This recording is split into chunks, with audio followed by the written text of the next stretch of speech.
We need to send supplies to the Imperial residence, where Bishop Nestorius is staying. What? The heretic? These are the Emperor's orders. We must obey. But I'm gonna be a priest, study in Alexandria. I can't and won't see that heretic. You will go immediately.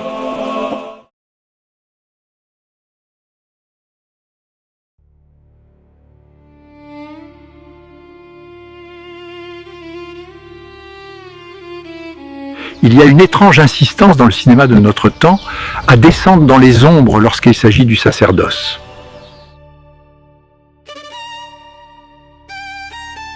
Comme si le mystère de la grâce était moins fascinant que le scandale du péché. Je ne nie pas qu'il y a des chutes, il y en a toujours eu. Mais réduire l'autel à l'abîme, c'est oublier qu'il est avant tout un pont.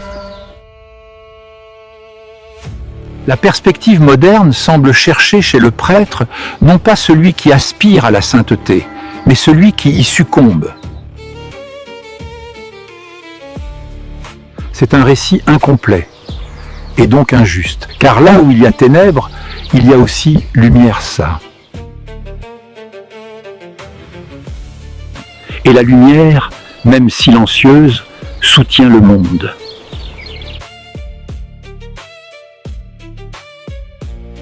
Depuis les premiers siècles, des voix se sont élevées pour semer la confusion dans ce qui a été clairement révélé.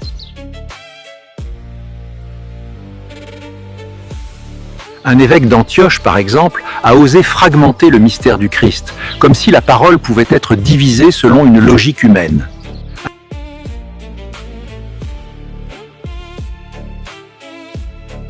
Mais le mystère ne se soumet pas aux caprices des opinions.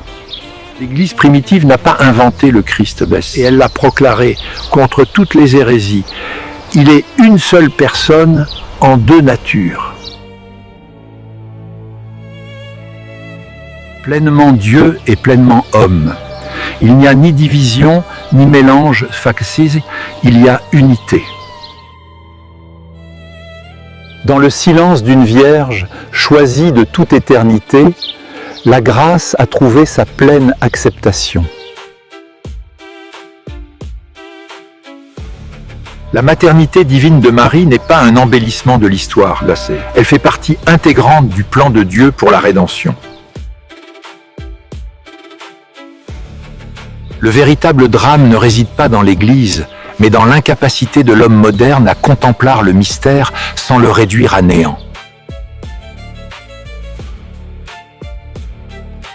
Le cinéma a peut-être plus que jamais besoin de réapprendre à regarder vers le haut.